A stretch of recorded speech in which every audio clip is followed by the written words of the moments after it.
V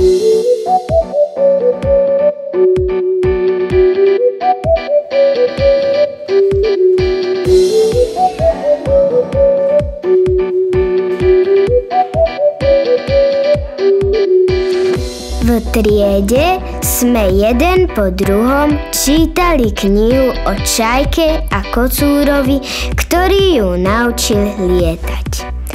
Keď prišla na rad Martina, plietla si písmená a tak vety strácali zmysel. S každým ďalším slovom som sa čoraz viac smiala a všetci ostatní so mnou.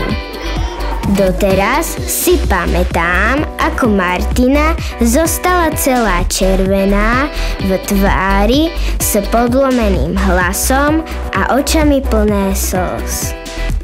Možno sme sa jej nechceli vysmievať a predsa koľko bolesti sme jej spôsobili našim smiechom.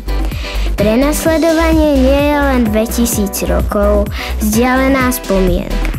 Sú situácie, keď naše skutky môžu súdiť, môžu zraňovať a ponižovať nášho brata či sestru.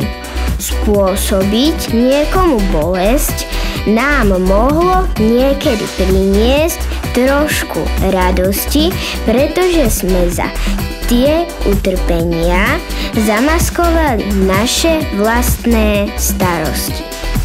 Ježiš nás naučil milovať a v jeho láske sa nachádza odpoveď na každé utrpenie.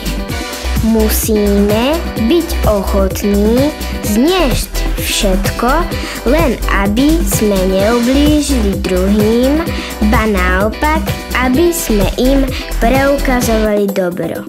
Ježišu, nič nás neodlúči od tvojej lásky. Daj, aby sme vedeli milovať našich menej šťastných bratov a sestry.